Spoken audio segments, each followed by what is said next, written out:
A gente vai estar abordando, né, e fazendo uma breve retrospectiva aí de entendendo, né, o que é a mediunidade. A mediunidade, como Kardec coloca, médium é todo aquele que sofre em algum grau a influência dos espíritos. Embora a gente utilize habitualmente o termo mediunidade ou médium para aqueles que trazem uma manifestação mais ostensiva desta influenciação. Para que a mediunidade aconteça, o pensamento é algo extremamente importante. O pensamento é para a mediunidade, assim como o leito é para o rio, né? Numa das frases de André Luiz, trazendo para a gente a grande importância do pensamento como sendo estrutural, de extrema importância para que a gente possa compreender o fenômeno mediúnico como um todo. E dentro do pensamento, a gente vai aprofundar a nossa compreensão, né, nas aulas que já foram aí abordadas, especialmente a aula que fala sobre sintonia, né, sobre sintonia, em que há como é que se ocorre o processo de sintonia. Quando duas mentes, né, sintonizam-se uma com a outra e há o que a gente chama de uma conjugação de ondas. Então, as duas mentes que pensam de maneira diferente, num determinado momento, passam a vibrar na mesma sintonia, na mesma vibração, se estruturando dentro de um pensamento linear, aí se estabelece a sintonia. E um outro conceito bastante importante é o da ideoplastia, ou das nossas construções mentais. Ou seja, o nosso pensamento, que é um atributo do espírito, ele não é produzido pelo cérebro, embora ele seja expresso pelo cérebro, mas ele é produzido, é um atributo da alma ou do espírito, ele é capaz de carregar, ou o pensamento é feito de matéria, ou seja, ele absorve fluido cósmico universal, ou fluido divino, ou plasma divino, e a partir disso ele constrói algo em plano mental, que é uma construção de matéria.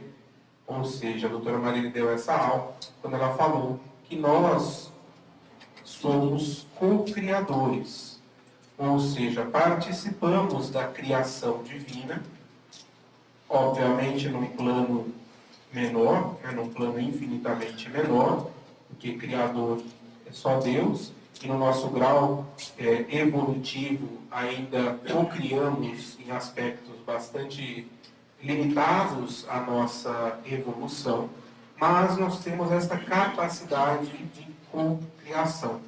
Né? Então, tudo aquilo que nós pensamos, plasmamos, co-cria em grau menor. Isso foi o que a gente já falou a respeito da mediunidade.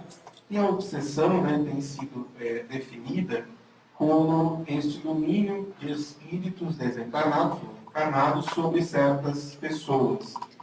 Nesta associação negativa, né, de caráter negativo, caracterizando para nós uma mediunidade patológica. Né? Todos nós somos médiums em algum grau, podemos sofrer de um processo obsessivo em algum grau de nossa vida, podendo ser desde uma mera influência moral, uma simples influência moral, até uma perturbação mais grave, mais completa do organismo e até mesmo das faculdades morais. Então, quando a gente vai lidar desse curso, todo este curso, na verdade, nós estamos falando de nós mesmos, né? Porque quando vamos analisar a obsessão e suas máscaras, suas características, estamos falando de nós mesmos, pois é possível, é provável que todos nós, em algum momento da nossa vida, muitos neste momento mesmo, estejamos vivenciando um processo de obsessão, e é importante a gente entender e compreender o que é que isso acontece, até para buscarmos no tratamento, na profilaxia, nas prevenções, as maneiras como nós podemos lidar e tratar com essa questão. Então, as correntes de pensamento, né, ela nasce desses desejos e das emoções mais recônditos do espírito. A partir daí, o espírito emite uma onda mental que vai se constituir num pensamento. E é emitido ondas eletromagnéticas que transportam informações, assim como toda onda eletromagnética, como a do celular, como a do rádio, tantos outros objetos que transportam informações. E nós temos uma estação que é transmissora e uma estação que é receptora. Outro tema tratado anteriormente foi da indução mental, ou seja, que como é uma onda eletromagnética, aquilo que nós emitimos atrai energias do mesmo conteúdo vibratório, da mesma natureza, que se associam e se acoplam a essas emissões. E a sintonia é essa reprodução de uma onda mental em outra, ou seja, estamos ligados em espírito com todos os encarnados ou desencarnados que pensam como pensamos. É isso que a gente já viu, até agora a gente só está fazendo uma recapitulação para entender o que é que estamos estudando este tema dos reflexos condicionados. Então, onde é que a doutora Marine foi pensar este tema que a gente estuda nas áreas de saúde, né, na medicina, na psicologia, na fisiologia, na biomedicina e em outras áreas? Por que é que ela foi pensar este assunto e traz ele de maneira tão extensiva, dedicando um capítulo inteiro a este tema? André Luiz, em Mecanismos da Mediunidade, nos diz que o reflexo condicionado está na base da ocorrência mediúnica. Como nós estamos estudando em maior profundidade o fenômeno mediúnico, é importante entendermos isso. O próprio André Luiz nos dá a dica de que o reflexo condicionado está na base da ocorrência mediúnica.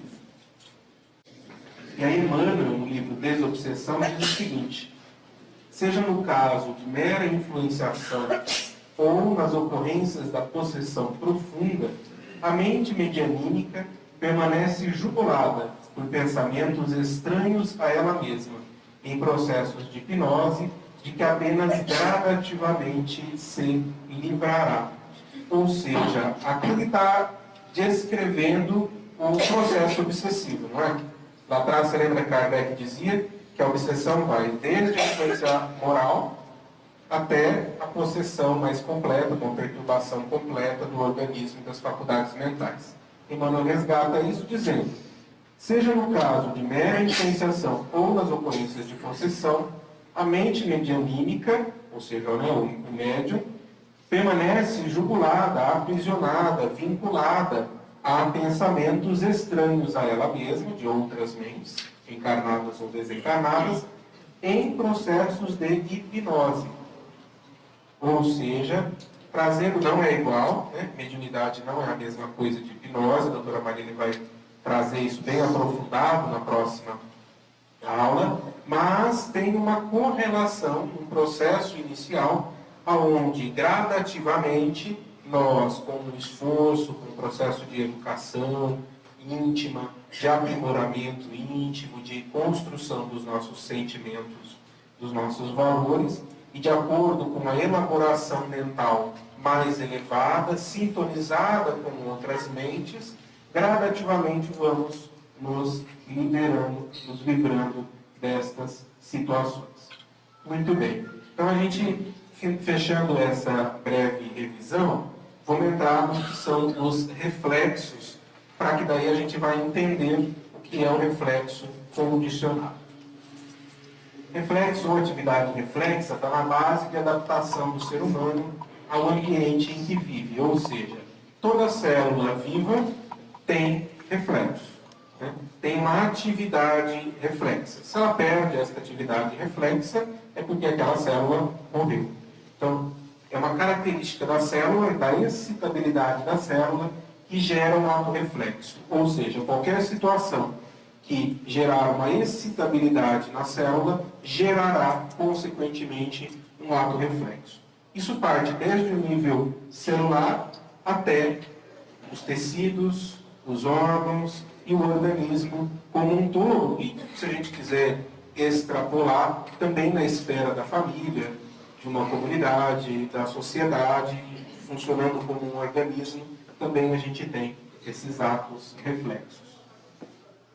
E aí nós temos, basicamente, simplificando, né, dois tipos de reflexo. O primeiro, que são reflexos congênito ou incondicionado. Congênito significa que nós já nascemos com aquela característica, com aquele reflexo, com aquela capacidade. Ou seja, faz parte da constituição do indivíduo. É um reflexo congênito. E o reflexo adquirido ou condicionado, que é o qual a gente vai detalhar um pouco mais na noite de hoje. Tá? Então, o reflexo, a gente vai, a partir de agora, chamar o congênito de incondicionado, ou seja, não precisou haver um condicionamento para que ele acontecesse, e o reflexo adquirido que precisou de um condicionamento. O reflexo incondicionado, ele tem, já o indivíduo já nasce com isso, vias nervosas próprias, que já foram conquistadas ao longo da trajetória evolutiva dele. São herdados da própria espécie. São seguros e estáveis e nem tem necessidade de chegar até o córtex. Córtex é essa parte, né, acima da medula, do tronco cerebral, que constitui essa parte mais, não vou dizer mais nobre, mas aonde o racional, o pensamento, a elaboração do pensamento acontece. São reflexos automáticos. Automático não é bem o termo, porque o condicionado também vai ser automático. São reflexos congênitos, né? Então, por exemplo, quem pode arriscar um exemplo de um reflexo incondicionado? Tosse, respiração. Por exemplo, os fenômenos relacionados ao funcionamento do próprio organismo. A gente não pensa para respirar. Né? É um ato de respiração que já é adquirido. Nós já nascemos com essa capacidade de respiração. Um outro que ela falou, quando entra algum corpo estranho, algumas pessoas estão com este reflexo neste momento, quando entra algum corpo estranho nas nossas vias aéreas, naturalmente a gente tosse para expelir esse corpo estranho para que ele não adentre ao pulmão. Ou seja, na preservação de um órgão nobre, que é o pulmão, a gente tosse como um reflexo desta situação. Quando a gente encosta em alguma coisa quente, né, e automaticamente tira a mão, isso é um reflexo incondicionado? Porque nem queimou a mão, a gente nem sentiu dor e já tirou a mão. Né? O trato que faz esse reflexo é mais rápido do que o trato da dor. Então, muitas vezes a gente tira a mão depois que vai sentir a dor. Isso são reflexos incondicionados. Tá? Então, eles são divididos em três mais divisões, mas didaticamente, né? Nos alimentares, aqueles que são responsáveis, né? Por exemplo, a secreção de saliva e suco gástrico. Os posturais, como por exemplo a tosse para impedir o corpo estranho, a retirada da mão do objeto quente, e os reflexos sexuais, por exemplo, na liberação de secreções orgânicas no relacionamento sexual. Isso é um reflexo também incondicional. Ele está relacionado, olha só que importante, com a preservação da espécie e com a sobrevivência. E tem uma base ou medular, tem uma base medular no máximo até medular bulbar. Ou ela é medula, ou ela acontece no bulbo, ou no máximo no tronco cerebral, na parte, né, a parte do tronco cerebral, no máximo até aí. Então não entra a racionalização em cima daquele processo. Deu para compreender em linhas gerais? Mesmo? Então vamos lá. O que vocês já ouviram falar de reflexos condicionados? Pavlov, né? Todo mundo... Quem já ouviu falar de Pavlov? Levanta a mão.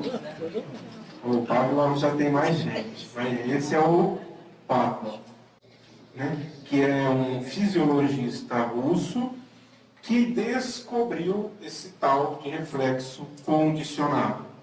E como foi que ele descobriu este reflexo? Olha só, descoberta ao acaso. Né? Óbvio que não foi ao acaso, no sentido de que era um pesquisador que estudava, extremamente atento ao que acontecia, né? E ele percebeu que algo diferente do que ele esperava aconteceu, e a partir daí ele vai estudar em profundidade este processo. Ou seja, ele era um pesquisador, fisiologista, pesquisava a liberação de secreção salivar digestiva em cães. Você está vendo um modelo de cãozinho aqui, que tem um tubo coletor de saliva, que era o que ele quantificava e percebia das experiências com esses cães. E aí o que ele observou?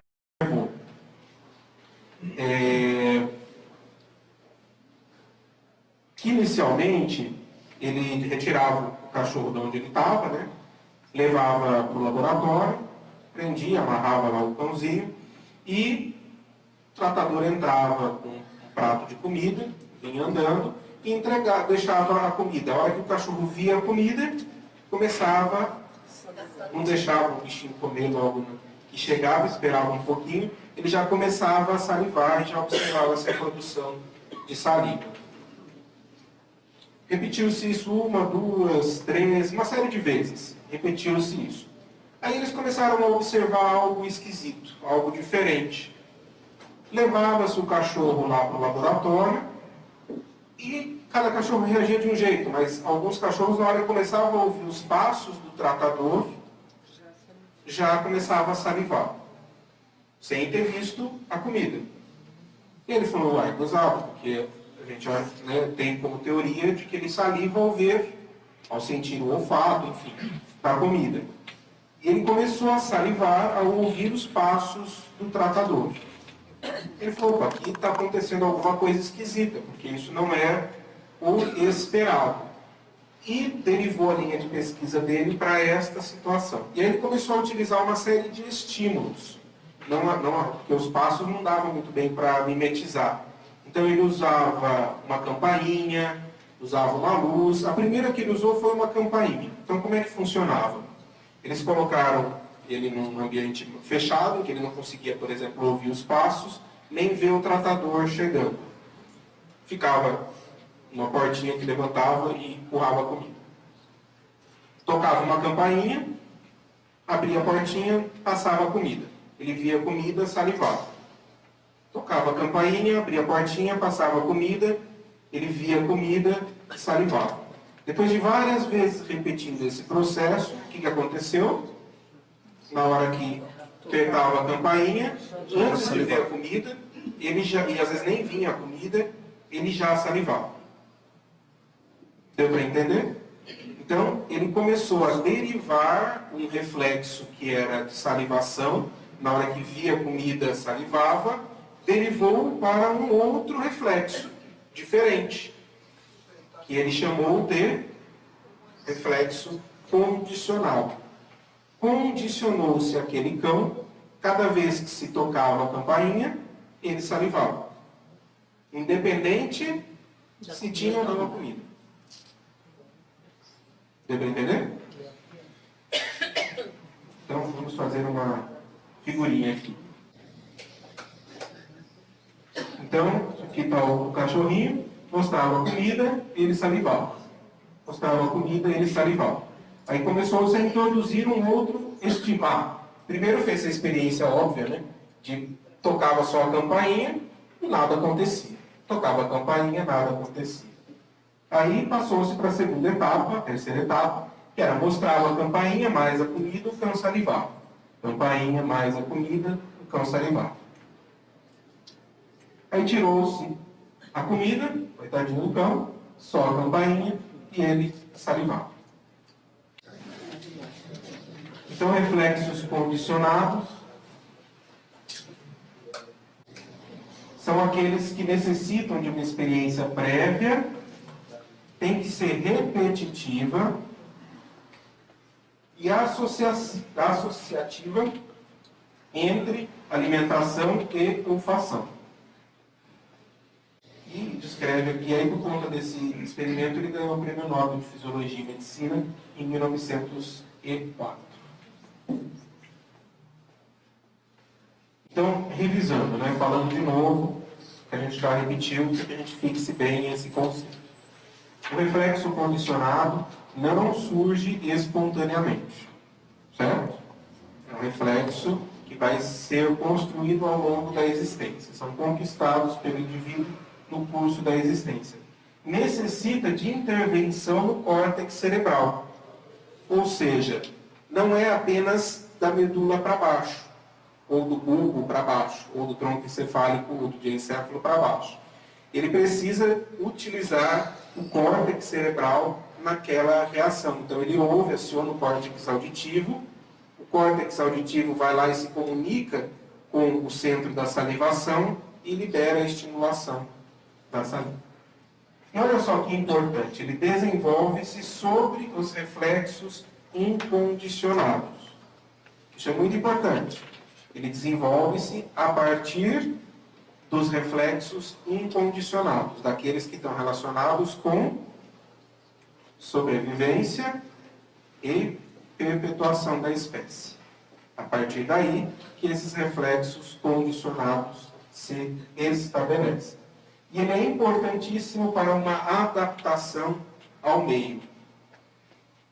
Certo? Existe um reflexo, por exemplo, que acontece mais nas mulheres, muito nas crianças também, que é ir ignorando o reflexo, por exemplo, da micção. Não é? Então a criança quer ficar brincando, por exemplo, e não quer parar para ir fazer xixi.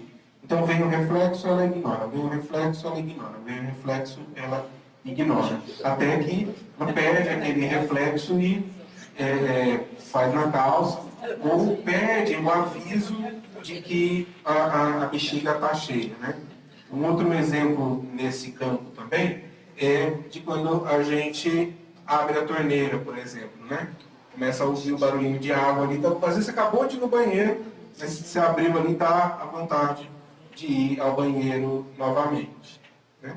Um outro reflexo que eu estava conversando com uma pessoa de criança, ela não gostava de parar de brincar. Então ela esperava estar muito, muito, muito apertada para daí ela correr no banheiro. E ela fazia um xixi rapidinho, já levantava e voltava a brincar. Com isso, o que acontecia? Ela não esvaziava a bexiga toda na micção. Então ela ficava sempre com um resíduo miccional. E aí ela se tocou disso assistindo um programa de TV e começou a perceber que ela ia no banheiro, fazia um xixi, e se ela ficasse ali mais um tempinho e falasse, não, tem mais, ela fazia mais um tanto de xixi. Porque ela condicionou-se a não, que o natural, o habitual, é esvaziar a bexiga até o fim. Ela condicionou-se a não esvaziar, porque ela queria logo ir brincar. Né? E aí, dá para mudar esse reflexo? Com certeza dá, até por isso que ele é condicionado. Né? Então ela começou a ir no banheiro e falava para si mesma, não, calma, dá tempo, está tudo tranquilo, pode esvaziar completamente a bexiga. E foi mudando esse reflexo até que ele alterou-se. Então boa parte da nossa vida vai sendo nesses reflexos condicionados. Antes da gente entrar em alguns exemplos, eu só quero passar mais uma coisa importante. Chamou-se nesses reflexos condicionados de sinal todo estímulo que antes era indiferente. Por exemplo, a campainha era um estímulo... falando da alimentação, né? Nós temos vários reflexos condicionados, né? Obviamente, a gente sentar na mesa e ver o alimento, a gente saliva. Começa a salivar e produzir suco gástrico. Mas e quando a gente sente o cheirinho ali da comida, ou ouve o barulho de alguma coisa, por exemplo, sendo feita, né? Ou alguém nos diz uma palavra de algo que a gente gosta, ou da comida, sei lá, da mãe, da avó, e a gente começa a salivar. Isso são reflexos condicionados. né? Convencionou-se chamar de sinal todo aquele estímulo antes indiferente que se torna capaz, sob determinadas condições, de fazer desencadear uma resposta biológica. Por exemplo, no caso do cãozinho, a campainha. Chamou-se isso de sinal. E existem sistemas de sinalização. Nos animais acontecem apenas este daqui, né?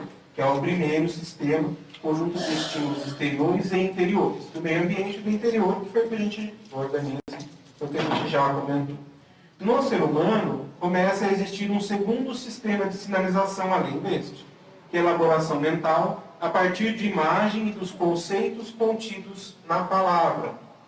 Então, não apenas som, sensação, mas também a palavra pode ser um sinalizador, disparar um reflexo condicionado. Então, a doutora Marlene coloca, né, utilizando outros textos, o reflexo condicionado pode se instalar no homem a partir de um som ou de uma palavra. Ou seja, se repetisse aquela experiência do cãozinho, né?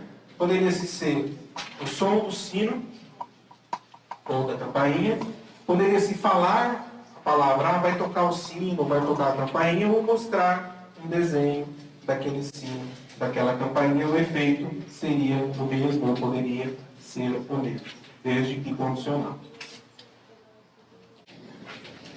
E a hipnose? A hipnose, ela se utiliza os estímulos imediatos, por exemplo, a palavra, sons, né, clique, ou relógio, ou outros instrumentos, para condicionar a um estado alterado de consciência e instalar-se a partir daí a processo hipnótico. Então, olha só o que Calderaro fala no Mundo Maior. Ele dizia que os animais demonstram capacidade mnemônica, memorizavam fatos por associações mentais espontâneas. Ou seja, eles memorizavam, e ele diz que a memória está no perispírito, né? Nos animais não é perispírito, é peri alguma coisa, peri princípio inteligente, que memorizado ali faz com que ele se recorde e vá fazendo essas associações que antes não existiam e depois se configuram em redes neuronais próprias. Isto quer dizer que mobilizavam matéria sutil, independente do corpo denso, e jogavam com forças mentais em seu aparelhamento de impulsos primitivos, e que é possível modificarmos, atuarmos sobre estes reflexos condicionados. Tem um autor grego, que eu não vou me lembrar, que está naquele livro que eu te falei, Camilo, do Mário Sérgio Cortella, ele conta essa história, acho que é Epíteto, e ele foi convidado para falar sobre educação numa plateia. E ele pede alguns meses para se preparar, para abordar aquela palestra.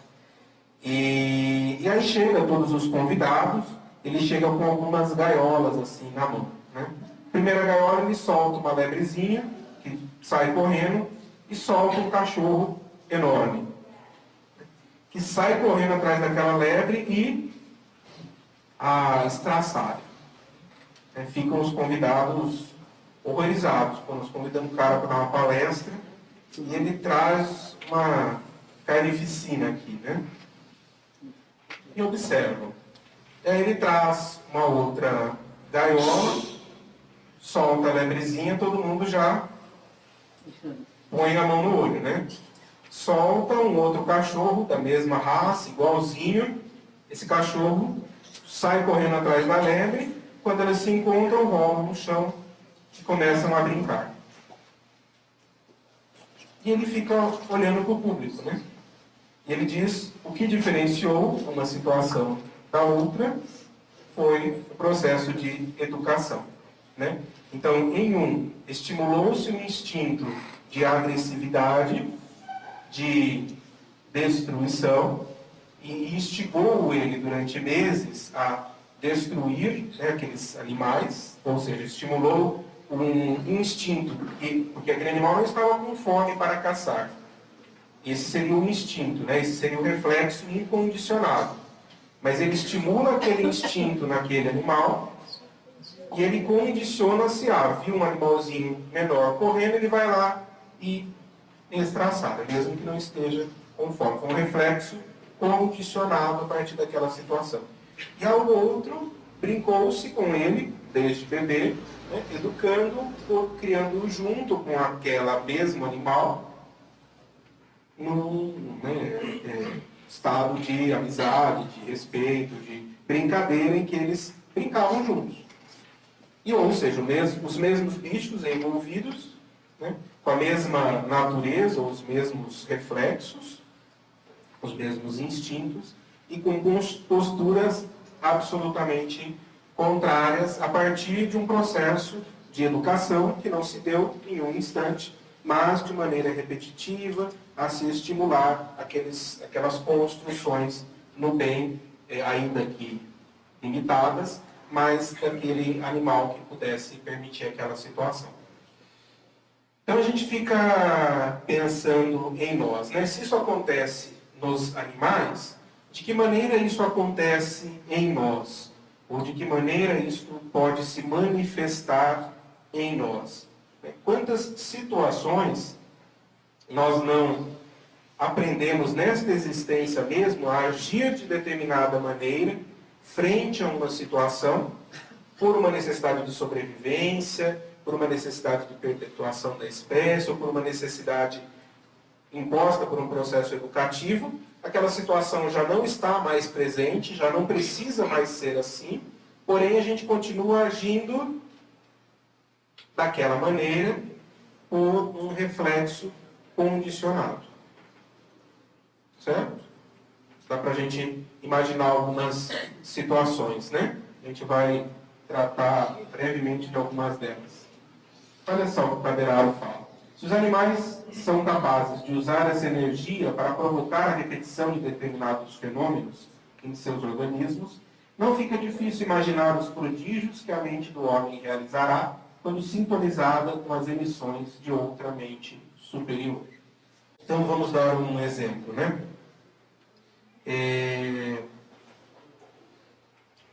No trânsito, né? Que a gente vive de reflexos condicionados, né? A gente muitas vezes leva uma fechada, por exemplo, e qual que é a reação automática perante aquele fato? Buzinar, inspirado por o quê? Por um sentimento, uma emoção, né, de raiva, de ter sido passado para trás, de como é que o outro faz isso e toma o meu lugar. E aí instintivamente não, por reflexo eu reajo, por exemplo, buzino, xingo, me altero, me exacerbo perante aquela situação, né? Talvez remetendo a questões lá atrás ligadas ao próprio instinto de sobrevivência, que eu não podia deixar ninguém passar na minha frente, ninguém estar ou achar que o outro está levando vantagem sobre mim, porque isso me desfavoreceria no processo de evolução. Isso continua sendo verdade para nós? Né? Ainda para muitos de nós continua sendo verdade. Porém, inspirado por conhecimentos superiores, a gente percebe que essa é a verdade? A gente percebe que isso é uma ilusão, não é? Não é apenas uma bobagem, é uma ilusão. Mas às vezes, mesmo a gente sabendo, a gente continua agindo da mesma maneira. Não é? A gente falou aqui de uma situação, mas tem inúmeras, né? Que a gente não vai aqui citar para não baixar muita vibração, não pensa a sua. Mas toda aquela situação que eu já tenho um conhecimento de ordem superior, que se contrapõe àquela experiência, porém eu continuo fazendo do mesmo jeito, provavelmente existe uma base, não é apenas isso, né? Porque nós não somos apenas este reflexo, mas existe uma base de um reflexo, às vezes condicionado ao próprio organismo, reações hormonais, reações do sistema de neurotransmissores, do sistema enzimático, que me propicia aquela determinada reação. Certo? Então, para a gente pensar bastante aí nessa situação. E quando a gente entra nesse automatismo, a gente emite uma onda mental compatível com aquela situação e a ela associam-se outras mentes. Isso mesmo. Né? E é isso que está na base do fenômeno mediúnico. Quando a gente repete isso várias e várias vezes, o que é que acontece? Um reflexo condicionado em nós, não é? E se existe uma outra mente que está vinculada a nós e que é uma mente inteligente, embora talvez não evoluída moralmente, pode-se utilizar de sinalizações que despertam em nós aquele mesmo reflexo. Tendo acontecido aquela situação, ou muitas vezes não aconteceu aquela situação, mas ainda assim eu libero aquele impulso. Por exemplo, uma situação de raiva, né? de explosão de raiva e de descompensação com esta raiva, de agressividade. E eu continuamente tenho aquele reflexo. Aí, por exemplo, teve essa situação no trânsito, isso me sinaliza e me incomoda. Mas se, por exemplo, um espírito obsessor, né, aqueles que mais nos ajudam a evoluir, libera em nossa mente uma situação que aconteceu no passado, ou recentemente, daquela mesma situação, o mesmo reflexo vai ser alimentado em nós e vamos reagir do mesmo jeito. Eu, por exemplo, né, eu tenho uma luta íntima com a balança. Muitos aqui levantaram a mão também. E assim, eu tenho um reflexo condicionado que eu aprendi nesta existência, e provavelmente já é algo que eu trago de outras existências, aonde eu vou obter prazer através da alimentação. Isso vai me trazer prazer. Mórbido, mas um prazer. Verdade? Então, ligado mórbido no sentido ligado à materialidade, né, que depois vai trazer consequências, né, do aumento do peso e de outros problemas relacionados a isso. Então, assim, frente a uma situação de estresse, eu me condicionei a buscar no alimento uma fonte de aliviar este estresse, de me trazer maior tranquilidade, maior serenidade. É uma ilusão? Obviamente é uma ilusão, porque isso é passageiro, isso não é uma construção de espírito. Isso é ligado à materialidade. Então, passou aquele momento, aí vem a sensação de culpa e tal, e piora mais ainda aquela situação. Agora, eu não me condicionei apenas a isso. Eu me condicionei, quando eu estou triste, que eu me condicionei também a buscar neste prazer uma forma de aliviar a minha tristeza. Porque eu venho de família italiana, quando eu estou alegre, como é que a gente comemora? Comendo, não é? Então, estando triste, estando alegre, estando estressado ou estando descansando, é um reflexo. E eu muitas vezes faço isso sem perceber.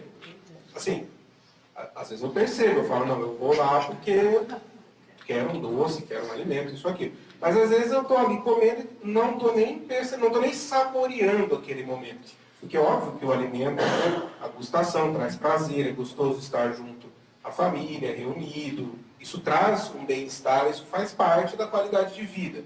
Mas quem tem problemas com essa área sabe que às vezes você está reunido com todo mundo e está ali comendo e não está nem percebendo o gosto dos alimentos. Né? Dentro de um reflexo condicionado. E se a gente não para reconhecer isso e atuar, porque isso foi um condicionamento, não é de uma semana, não. É de anos, décadas, talvez, de existências anteriores que eu venho trazendo. Então, venho com todas as ferramentas para nessa existência me libertar desta situação? Com certeza. Tenho conhecimento da doutrina espírita, conhecimento do Evangelho, inteligência, a reflexão, tenho todas as condições de lidar com esta situação e libertar-me dela. Mas é preciso um esforço contínuo de repetição, de mudar aquele reflexo condicionado. Além disso, existe a própria questão orgânica, né? Que a gente sabe que toda dependência, seja de cigarro, seja de droga, seja de álcool, seja de sexo, seja da comida, seja de alimentos, existe uma base de neurotransmissor, de dopamina, tal, mas que é resultado. Às vezes a gente acha que isso é o efeito primário. Existe uma deficiência de dopamina, por conta disso eu vou buscar nesses recursos que me aumentam serotonina e dopamina algo para me sentir melhor. Como a gente sabe que a origem está no espírito, é óbvio que o espírito pode levar a uma deficiência dessa produção e isso levar como consequência ou intensificar aquele ciclo vicioso. Agora, como é que nós vamos nos libertar? Isso é necessário uma ação contrária que vá romper aquele condicionamento e buscar um novo condicionamento. Ou seja, o condicionamento é bom ou é ruim? Depende. O condicionamento é uma condição fisiológica, que se não existisse, a gente não tinha evoluído. Porque se eu precisar pensar para respirar, eu não consigo fazer mais nada, eu só fico pensando para respirar. Então, o condicionamento é uma questão orgânica, fisiológica, necessária para o processo evolutivo. Então, ele pode ser utilizado de maneira positiva ou pode ser utilizado de maneira doente. E aí a gente tem um termo que o André Jesus traz, que é do automatismo do bem. Isso aí foi umas coisas que eu escrevi, não foi do André Luiz, não, porque a gente vai encerrar com isso daqui. Então, o princípio de toda aprendizagem é a repetição de atos, com atenção e inteligência direcionada. Quando repetimos o mesmo ato, recebemos a ressonância de suas vibrações e passa a se realizar de maneira subconsciente e automática. É o automatismo do bem. Aqueles que praticam a verdadeira caridade, que a gente está muito longe de praticar e até de compreender, já trazem em si esse automatismo. Não precisa pensar em fazer o bem, vou auxiliar, é natural, ele já está disposto a auxiliar o outro antes mesmo que o outro perceba que precisa. Chamamos isso de automatismo do bem. Queremos chegar nisso? É uma pergunta que a gente tem que falar a nós mesmos. Porque às vezes a gente não quer, a gente quer ficar com os nossos automatismos que a gente tem. Queremos chegar nisso? Como é que a gente pode começar? Então, assim, de pequeninos passos, porque o reflexo condicionado, ou condicionamento, o automatismo, se dá de pequeninos passos. Não se dá de grandes coisas. Pequeninos passos repetitivos à exaustão e nós conquistamos, aquilo passa a se tornar uma conquista. Então, de pequenos passos, dia a dia, dedicando-nos diariamente a vigiar nossos pensamentos para que possamos vibrar no bem e no amor. Progressivamente, essa vibração deixa seu registro em nosso corpo energético e em nossa consciência, levando a extraordinária movimentação de energias. A movimentação das energias no ato da caridade vai sendo assimilada como uma valiosa sensação de bem-estar e alegria, demonstrando o valor do bem e sua força. E aí o bem-estar e a alegria verdadeiros, porque está relacionado ao espírito e não à materialidade. A durabilidade, intensidade e continuidade da vibração do bem possibilita à pessoa o ajuste do pensamento e da vontade na direção do amor.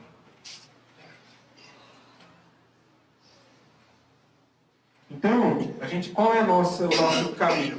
É a nossa movimentação constante, contínua e infatigável no bem. Se a gente fizer isso, estaremos construindo em nós esse automatismo do bem. E com certeza, gradualmente, progrediremos em direção ao alto. Então, que a gente possa aproveitar essas reflexões durante a semana, porque não é um curso apenas teórico, mas é um curso para a gente refletir em nós mesmos, para observarmos e vivenciarmos tudo aquilo que a gente está ouvindo aqui, e que a gente possa, aqueles que vão para o tratamento, aqueles que vão para o trabalho agora, movimentar essas nossas energias do bem neste trabalho, para que a gente comece a fazer deste laboratório aqui espiritual, este exercício contínuo da prática do bem.